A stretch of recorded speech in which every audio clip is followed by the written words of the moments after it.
He walked in unsure. He walked out smiling like this. That's the power of non-surgical hair fixing. Instant, natural, confidence boosting. Visit your nearest branch. മുടികൊഴിച്ചിൽ നിങ്ങളെ അലട്ടുന്നുണ്ടോ? ഇനി അതുകൊണ്ട് പിന്നോട്ട് പോകണ്ട. വേദനയില്ല, ശസ്ത്രക്രിയയില്ല, ആത്മവിശ്വാസം മാത്രം. 100% സ്വാഭാവികമായി തോന്നുന്ന നോൺ സർജിക്കൽ ഹെയർ ഫിക്സിംഗ് അല്പം മണിക്കൂറുകൾക്കുള്ളിൽ തന്നെ പൂർണ്ണമായൊരു മാറ്റം നിങ്ങൾക്ക് നൽകുന്നു. പ്രതിദിനം സ്വാഭാവികവും ഉറപ്പുമായ മുടിയോടെ പുറത്തേക്കിറങ്ങും. ചിലവിനെക്കുറിച്ച് ഓർത്ത് ആശങ്കയുണ്ടോ? ഇനി ബജാജ് സേവിംഗ് EMI ഓപ്ഷനിലൂടെ എളുപ്പത്തിൽ അടയ്ക്കാം. നിങ്ങളുടെ ബഡ്ജറ്റിൽ ഒതുങ്ങുന്ന ആത്മവിശ്വാസം. ഒരു കൺസൾട്ടേഷൻ മാത്രം മതി പുതിയൊരു ലുക്ക് തുടങ്ങാൻ. ഇനി എന്തിന് കാക്കണം? ഇന്ന് തന്നെ ഹെഡ്സ് ഹെയർ ഫിക്സിംഗിലേക്ക് വിളിച്ച് നിങ്ങളുടെ അപ്പോയിന്റ്മെന്റ് ബുക്ക് ചെയ്യും. Dreaming of longer, fuller, more beautiful hair? Now it's possible, instantly, with hair extensions by Heads.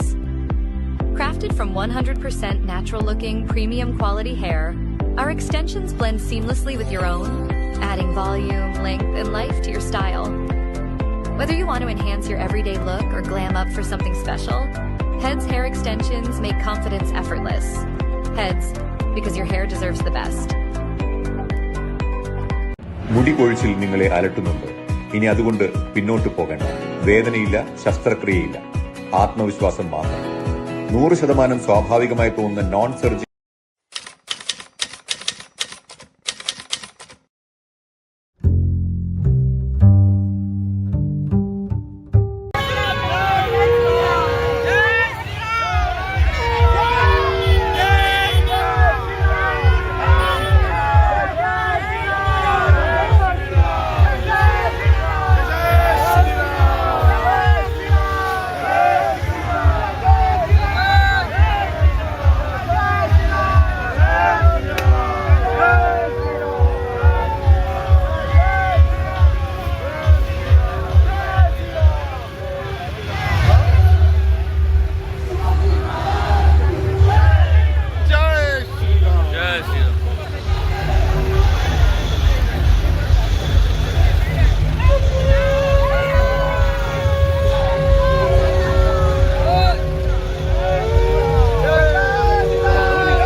बहुत अच्छी प्रस्तुति। इसके बाद मैं हमारे आज के जो हमारे बीच आए हैं राम जी रैली, हमारा जो शोभा यात्रा है हमारी, उसको उसके साथ आए हैं।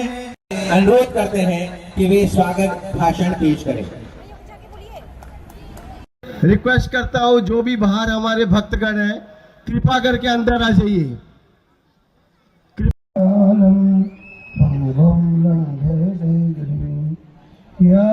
कृपातमहं वन्दे परमानन्दमाधवं रामाय रामभद्राय रामचन्द्राय वेदसे रघुनाथाय नाथाय सीताय पतये नमः, सीताय पतये नमः। बोले सियावर रामचंद्र भगवान की, शंकर भगवान की, हनुमान जी महाराज की। ओम नमः पार्वती पते हर हर। इस राम जन्म महोत्सव आयोजन समिति के सम्मानीय अध्यक्ष श्री रॉय जी, कल्याण आश्रम के अध्यक्ष माननीय पुरिया जी,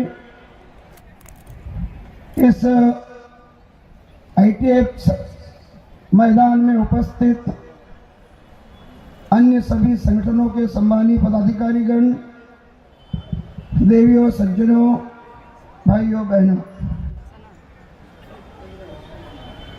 प्रतिवर्ष चैत्र मास के शुक्ल पक्ष की नवमी को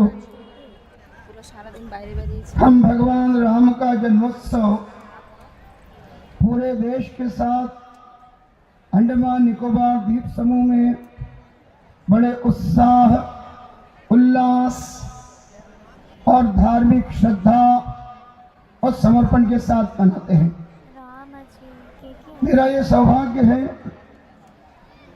पिछले कई वर्षों से इस आयोजन में मुझे शामिल होने का अवसर प्राप्त हो रहा है।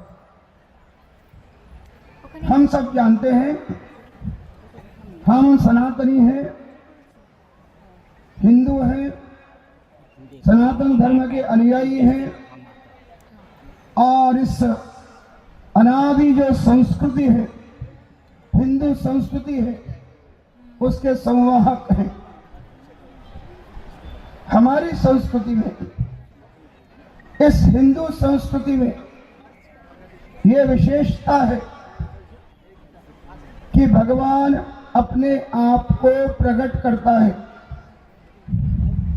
जिन लोगों ने स्वाध्याय किया है, जिनका थोड़ा अध्ययन है, वो इस बात को ज्यादा अच्छी तरह से समझ सकते हैं कि दुनिया का केवल और केवल और केवल हिंदू धर्म सनातन, जहां ईश्वर अपने आप को प्रकट करता है। भगवान ने गीता में कहा, संभवामि युगे युगे, मैं हर युग में अपने आप को प्रकट करता हूं। किसके लिए? भगवान किसके लिए आता है? ईश्वर किसके लिए अपने आप को प्रकट करता है? मैं एक निवेदन करूं, एक बात हमेशा ध्यान में रखिए, सनातन धर्म में ईश्वर का कभी जन्म नहीं होता है। यह व्यावहारिक रूप से बोलने के लिए, बोलचाल की भाषा में हम बोलते भगवान का जन्मोत्सव है। सत्य बात यह है, ये भगवान के प्रकट होने का अवसर है। जन्म उसका होता है जो पहले से नहीं है, उसका जन्म होता है।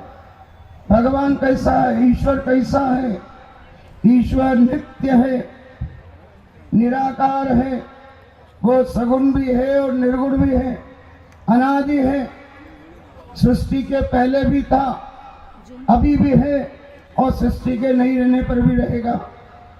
इसके लिए सनातन धर्म में, इसलिए रामचरितमानस में गोस्वामी जी ने लिखा, भय प्रगट कृपाला, भगवान ने अपने आप को प्रकट किया। किसके लिए प्रकट किया? केवल रावण को मारने के लिए नहीं, केवल कुंभकर्ण के वध के लिए नहीं, केवल मेघनाथ के वध के लिए नहीं, केवल खरदूषण के वध के लिए नहीं, केवल ताड़का को मारने के लिए नहीं, या द्वापर में केवल कंस को, दुशासन को, शिशुपाल को, दंतवक्त्र को, हिरण्यकश्यप को, हिरण्याक्ष को मारने के लिए भगवान अपने आप को प्रकट करता नहीं।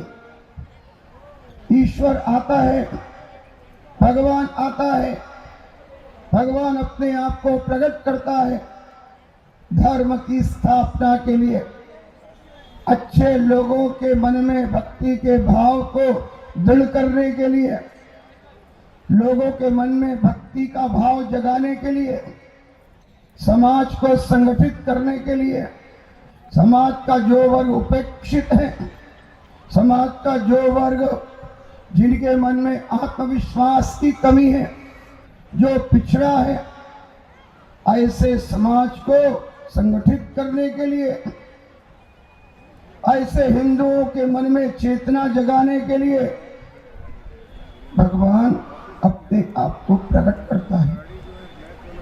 यही द्वापर में हुआ, यही त्रेता में भगवान ने जब, और ध्यान रखिए,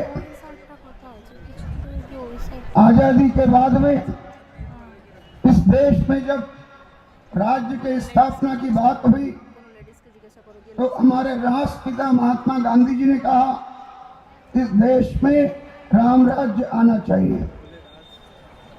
हमारे यहाँ एक से बढ़कर के एक राजा हुए, विक्रमादित्य हुए, और कितने सारे महाराजाओं की परंपरा, चक्रवर्ती सम्राट, जो एक से बढ़कर के एक। लेकिन जब आजाद भारत में राज्य के स्थापना की बात हुई, गांधी जी ने कहा राम राज्य आना चाहिए। राम राज्य की विशेषता क्या है? वाल्मीकि रामायण में, गोस्वामी तुलसीदास जी की रामायण में इसका बड़ा विस्तार है। उस विस्तार में जाने की यहाँ आवश्यकता नहीं। एक ही बात जो याद रखने की है, राम राज्य में ऐसी व्यवस्था है जहां कोई दुखी नहीं है। राम राज्य बैठे त्रैलोका, हर्षित भये गए सब शोका। कोई शोक नहीं, कोई दुख नहीं, कोई पीड़ा नहीं, कोई राग नहीं, कोई द्वेष नहीं। ऐसा राम राज्य। और ये राम राज्य की स्थापना कब से हुई? ध्यान रखिए, भगवान जब अयोध्या के राजा बने तब से राम राज्य की स्थापना नहीं हुई। राम राज्य की स्थापना की शुरुआत हुई जब भगवान 14 वर्ष के लिए वनवास में गए। जब भगवान ने आदिवासियों वो की वानर, वो निषाद, वो कपि, उनके बीच में भगवान ने जाकर के उनको संगठित करने का कार्य किया। 14 वर्ष के वनवास के काल में भगवान ने उनको संगठित किया, उनके मन में आत्मविश्वास को जागरूक किया।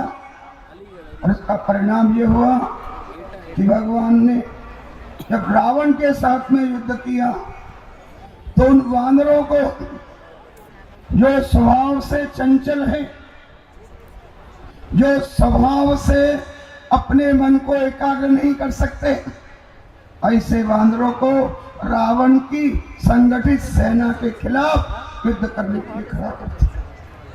तो ये राम राज्य है, ये भगवान राम है, ये भगवान राम का चरित्र है। और इसके लिए मैं हमेशा निवेदन करता हूं कि हमारे समाज को,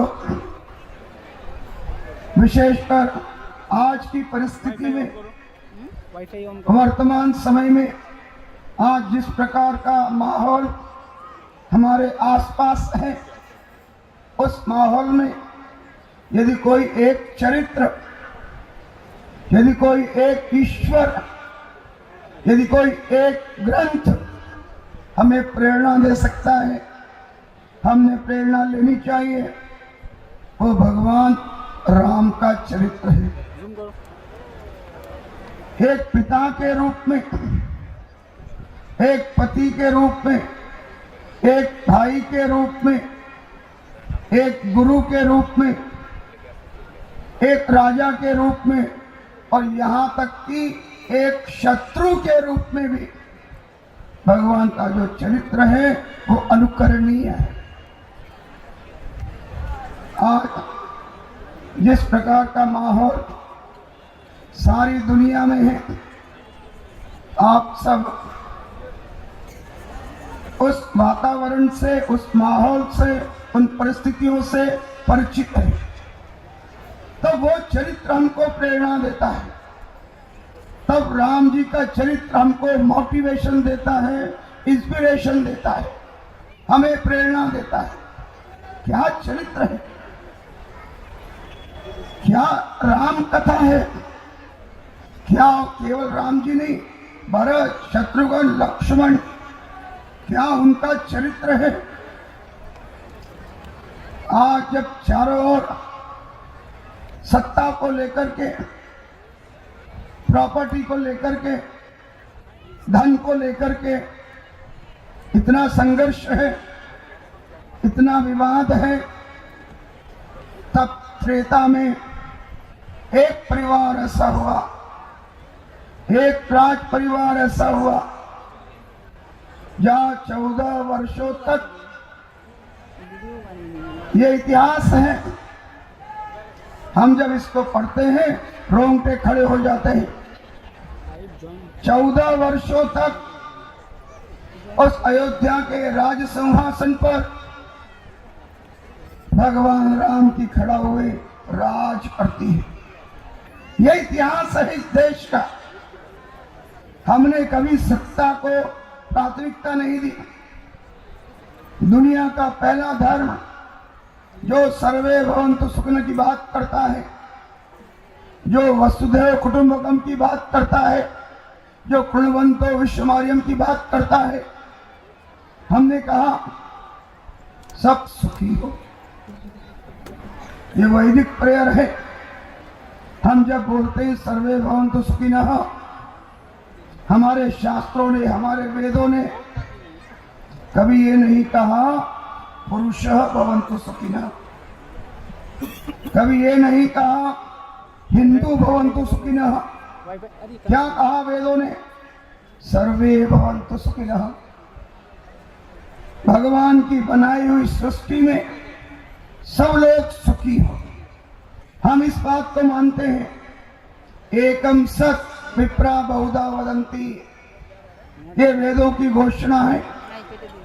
सत्य एक है, उसको प्रस्तुत करने के तरीके अलग अलग हैं, हम इस बात को मानते हैं और भगवान का चरित्र इसका प्रमाण है। तो भगवान के जीवन से प्रेरणा लेकर के आज समाज में हमें क्या करने की आवश्यकता है? मैं जब कई बार समाचार पत्रों को पढ़ता हूँ या आजकल जो एक नया विश्वविद्यालय खुला है व्हाट्सएप यूनिवर्सिटी, उस व्हाट्सएप यूनिवर्सिटी में जब हम कुछ जो अच्छी चीजें भी कई बार आती हैं तो हमको देखने में आता है कि हमें अपने समाज को करने के लिए बहुत कुछ बाकी है। अभी हमारे संचालक जी बोल रहे थे कि नशा नहीं करना चाहिए, मैं बोलता हूं नशा करना चाहिए, लेकिन किसका? नशा करना चाहिए समाज सेवा का, नशा करना चाहिए अपने आप के उत्थान का, नशा करना चाहिए गरीब के जीवन में उसके कष्ट को दूर करने का, नशा करना चाहिए दूसरे के जीवन में सुख लाने का, नशा करना चाहिए भक्ति का, नशा करना चाहिए देश प्रेम का। नशा खराब नहीं है, हाँ लाल पानी जो पीते हैं वो नशा खराब, वो नहीं करना चाहिए। ड्रग्स नहीं लेना चाहिए, नशा करना चाहिए देशभक्ति, देश प्रेम का। और जब देश से प्रेम करेंगे, देखो भगवान का जीवन में कितना सुंदर उदाहरण। भगवान ने जब लंका को जीत लिया,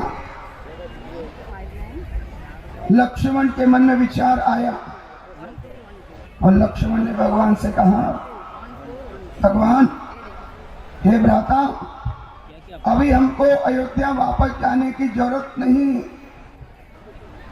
क्योंकि उस समय के नियम के हिसाब से हमने जिस राज्य को हराया है वो राज्य हमारा है, हम लंका में रह सकते हैं। अयोध्या का जो राज्य है वो भरत को दे दिया जाए, भरत जी अयोध्या में राज्य करेंगे और हम लंका में राज्य करेंगे। तब भगवान ने जो बात कही वो बात हम सबके लिए प्रेरणा है, वो बात हम सबकी आंखें खोलने वाली है।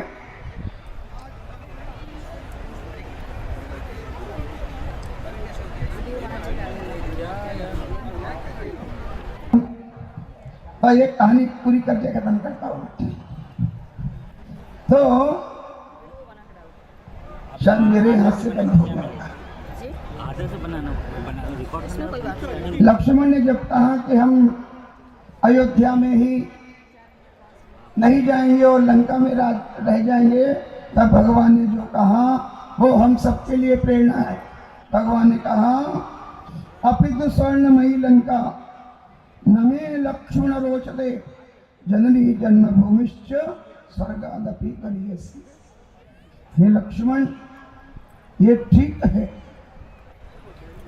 ये सोने की लंका है, बड़ा ऐश्वर्य है, अपार वैभव है, हो सकता है अयोध्या से ज्यादा ऐश्वर्य इस लंका में हो, लेकिन जननी जन्मभूमिश्च स्वर्गादपि गरीयसी।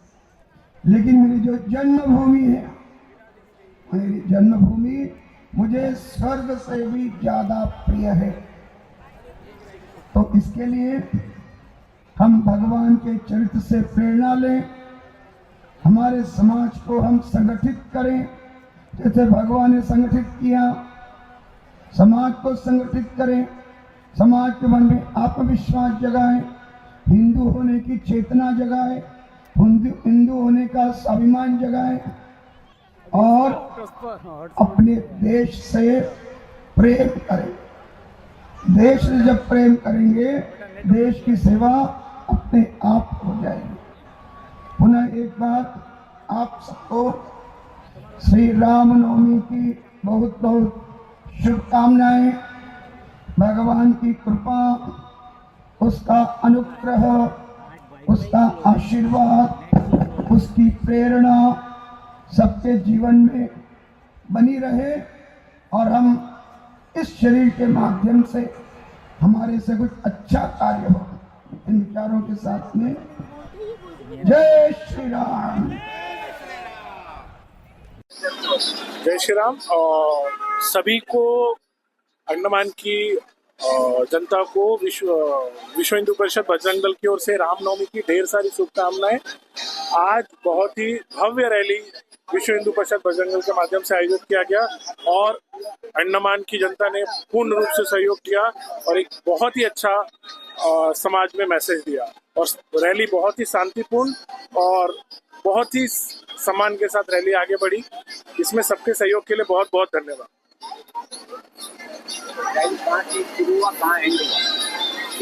यह रैली जो है ITF ग्राउंड से शुरू होकर के गोलघर होते हुए दिलानीपुर, फोनिक्स पे, घंटाघर और उसके बाद हनुमान मंदिर से होते हुए वापस गोलघर होकर के ITF ग्राउंड में रैली पहुंची है। और अभी भी आप देख रहे होंगे कि रैली बहुत भारी संख्या में रैली आ ही रही है और भीड़ उमड़ रही है और ये जोश, युवाओं का जोश देख करके काफी हर्ष महसूस हो रहा है। और आप मीडिया बंधुओं का बहुत बहुत धन्यवाद जो आपने इसको कवरेज किया। जय श्री राम। भगवान श्री राम के जन्म उत्सव पर अंडमान निकोबार में भव्य शोभा यात्रा एवं विशाल संतों के मार्गदर्शन में आम सभा। इस धर्म सभा में करीब 20,000 लोगों ने भाग लिया है। साथ ही भोग प्रसाद की व्यवस्था का भी आनंद ले रहे हैं।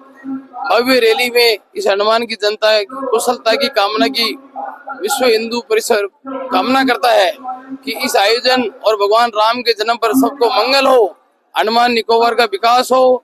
हर साल वर्षों से विश्व हिंदू परिषद इस प्रकार का भव्य आयोजन रामनवमी के शुभ अवसर पर करती है। हम सभी की मंगल शुभकामना करते हैं। जय श्री राम। सभी भक्तों को जय श्री राम। आज रामनवमी के पावन अवसर पर विश्व हिंदू परिषद तथा सभी हिंदू संगठनों द्वारा सामूहिक रूप से एक शोभा यात्रा निकाली गई और हम सब बहुत सौभाग्यशाली हैं कि उस रामनवमी के शोभा यात्रा के साक्षी हुए। आप देख रहे होंगे अपने चारों तरफ हमारे पूरे समस्त साउथ अंडमान तथा इंटरलैंड से भी आए हुए हमारे समस्त सनातनी इसमें बढ़ चढ़ कर भाग लिए और ये हम सबका सौभाग्य है कि आज के इस अवसर पर हमारे बीच में हमारे स्वामी जी चिन्मय मिशन जिन्हें आप पीछे सुन रहे हैं, उनको बोधन और मार्गदर्शन हमारे युवाओं और बच्चों को मिल रहा है। समय समय पर विश्व हिंदू परिषद तथा अन्य संगठन हमारे सनातन के प्रचार प्रसार में और अपनी सेवा देते रहते हैं, जिसमें से हमारा बच्चों के लिए हम गुरुकुल का व्यवस्था कर रहे हैं और शीघ्र ही हमारे बीच में अंडमान में गुरुकुल शुरू होने वाला है। इसका बहुत ही जल्द आपके बीच में घोषणा होगी और आपको बताना चाहेंगे कि ये जो आप देख रहे हैं, इसका समस्त आयोजन में विश्व हिंदू परिषद के साथ में सभी सनातनी संगठन ने मिलजुल कर अपना योगदान दिया है और इस भव्य आयोजन में प्रशासन के साथ में सबका पूरा सहयोग रहा है। आज इस मंच से इस आपके सामने में उन सभी का आभार भी व्यक्त करेंगे जिन्होंने सुचारू रूप से इसे बनाने में अपना योगदान दिया। धन्यवाद। नमस्कार, जय श्री राम। आज इस रामनवमी की शुभ अवसर पर हम सब इस ITF ग्राउंड में इकट्ठा हुए हैं। ये हमारे परम सौभाग्य है। विश्व हिंदू परिषद की तरफ से और हमारे भाजपा की तरफ से जो कार्यक्रम प्रारंभ किया गया है, उनके लिए मैं सबको धन्यवाद देती हूँ और जो भी यहाँ पर आए हुए हैं उन सभी को मैं धन्यवाद करती हूँ और सबको बहुत बहुत बधाई रामनवमी की। जय श्री राम सभी को। सनातन धर्म में आज रामनवमी का त्योहार, सभी को रामनवमी की हार्दिक शुभकामनाएं और अभिनंदन। जैसे कि हम जानते हैं कि भगवान राम मर्यादा पुरुषोत्तम थे। वो सिर्फ एक राजा नहीं थे, एक अच्छे पुत्र, एक अच्छे पति, एक अच्छे भाई और एक अच्छे पिता थे। भगवान राम का जीवन हमें ये सिखलाता है कि संघर्ष और कठिनाइयां, परिस्थितियां कुछ भी हो, हम अपने जीवन में लेकिन सफल होते हैं। और ये उनके जीवन से हमें ये प्रेरणा मिलती है, उनके जीवन से हमें ये प्रेरणा मिलती है कि हम सभी कठिनाइयों का एकजुट होकर हम सामना करें। राम मंदिर 500 साल का इतिहास है कि हम हिंदू सनातन धर्म इतना पवित्र और इतना सर्वोपरि धर्म है। और मोदी जी के शासन में, जब से मोदी जी हमारे प्रधानमंत्री बने हैं, तो हमारे प्रधानमंत्री का ये एक संकल्प था कि राम मंदिर जो है वो हम बना के रहेंगे। कई लोगों ने अपना बलिदान दिया, कई लोग, इतने अनेकों लोग ने अपने आहुति दे दी इस राम जन्मभूमि के लिए। आज हमारा राम जी का एक बहुत भव्य राम मंदिर भी बना और हम रामनवमी के इस पावन उपलक्ष्य पे आज अंडमान एंड निकोबार की द्वीप समूह के अनंत लोगों एक साथ रैली लेके आज हम ITF ग्राउंड में आए हैं और एक बहुत भव्य कार्यक्रम का हिस्सा बने हैं। हम यही चाहते हैं कि आप सभी राम जी को अपना आदर्श मानते हुए, उनको अपना गुरु, अपना पिता, अपना भाई, अपना पुत्र मानते हुए आप सभी उनके जीवन की जो शिक्षा है और जो दीक्षा है जो उन्होंने पूरे अपने जीवन काल में दिया है, वो सबको अपने अंदर समाहित करें और एक अच्छा राष्ट्र बनाने के लिए अच्छा इंसान बने। यही मेरी आप सभी से एक प्रार्थना होगी। और जय श्री राम, जय हनुमान।